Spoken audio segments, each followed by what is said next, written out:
प्यारे सज्जनों, जो सच्चा और पक्का साधक होगा उसके अंदर ये 3 बातें मुख्य रूप से होंगी।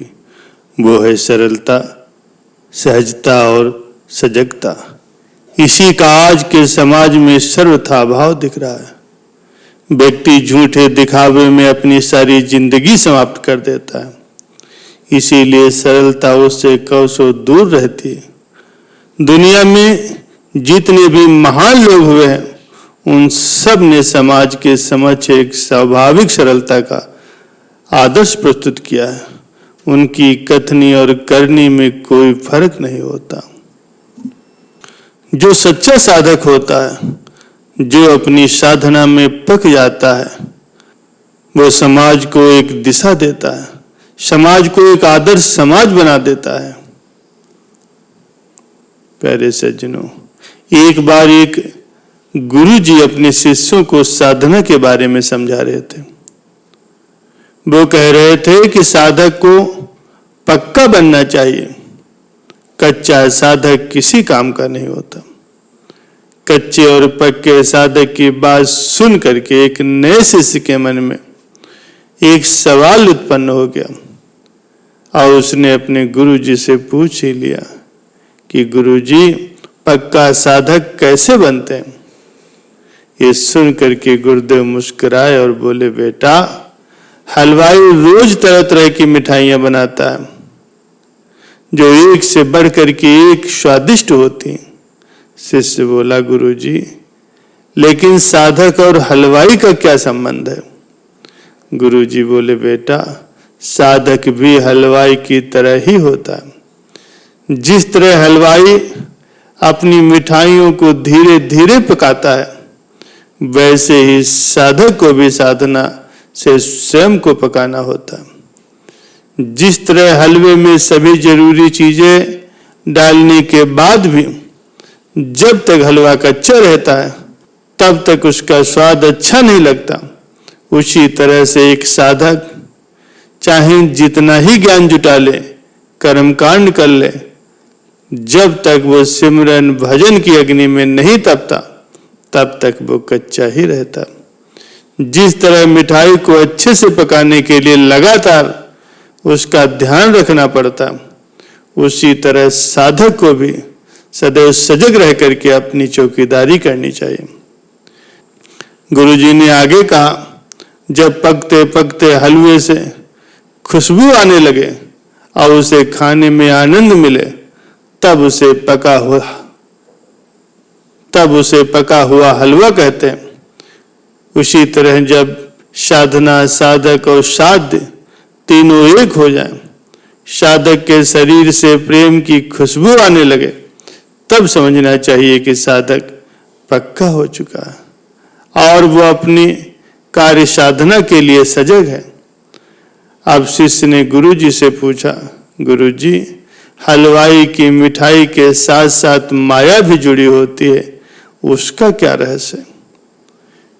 गुरुजी बोले, जब तक सेवक का भजन सिमरन पक्का नहीं हो जाता, उसे सावधान और सतर्क रहना चाहिए, क्योंकि ये माया बड़ी ठगनी है, कभी भी साधक को अपने रास्ते से नीचे गिरा सकती है। अब शिष्य को कच्चे और पक्के साधक का अर्थ समझ में आ गया और ये भी समझ में आ गया कि एक आदर्श साधक ही इस समाज की दशा और दिशा को सुधार सकता है, क्योंकि उसकी कथनी और करनी में कोई फर्क नहीं होता।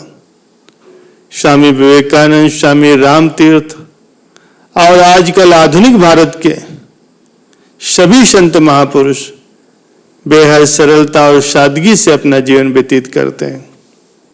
ऐसे अनेक उदाहरण हैं जिनसे हमें सरलता की सीख मिलती है और ये भी जानने को मिलता है कि साधक पक्का कैसे बने। सिद्ध साधक ऋषि मुनियों ने समाज के उत्थान के लिए स्वयं को तपाया। जितने भी संत महापुरुष हुए उन सब ने जीवन की वास्तविकता को समझते हुए बाहरी आडंबरों से बचने के लिए मानव जीवन को समय समय पर प्रेरित किया है। भगवान श्री राम से बढ़िया उदाहरण भला और किसका हो सकता। स्वामी रामकृष्ण परमहंस के जीवन की कई ऐसी घटनाएं जो उनकी सादगी, सरलता और पक्की साधना को दर्शाती। प्यारे सज्जनों, दूसरा एक महत्वपूर्ण गुण है सहजता का। संत तुलसीदास ने कहा है कि ऐसा कोई विरला ही होगा जिसके पास धन आए और उसको अहंकार न हो। और यही बात रूप, सौंदर्य और ज्ञान को लेकर के भी है। जो इन सब से बच गया वो फिर सहजता को प्रतीक बन जाता है। सहजता व्यक्ति को प्रगति के पथ पर ले जाती। जो साधक सहज होगा वो विपरीत परिस्थितियों में भी अपना संतुलन नहीं खोएगा। बुद्ध महावीर आदि राज परिवार से आने के बावजूद भी अत्यंत ही सहज थे। ऐसा इसीलिए क्योंकि वे जीवन के सच्चे मर्म को जानते थे। वो साधना में पूर्णता को प्राप्त कर चुके थे। महान लोगों की सहजता स्वाभाविक होती। और तीसरा सबसे महत्वपूर्ण गुण है सजगता। सजगता के बगैर सच्चा साधक कभी बना ही नहीं जा सकता। जैसे सामान्य जीवन के क्रियाकलापों में सजगता रखते हुए हम कई ऐसी अनहोनी घटनाओं के घटित होने से खुद को बचा सकते हैं, ठीक इसी प्रकार अंतर मन के सजग प्रहरी बन करके हम अपनी साधना को पक्का करने की जीवन यात्रा पर चल देते हैं। छोटी छोटी बातों का ध्यान रख के व्यक्ति साधना के पथ पर दृढ़ता से अग्रसर हो सकता है।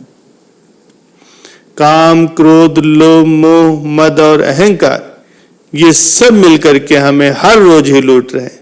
इनसे बचने के लिए, अपनी साधना में पक्का होने के लिए हमें सरलता, सहजता और सजगता नितांत जरूरी है। तभी एक पक्का और सच्चा साधक बना जा सकता है।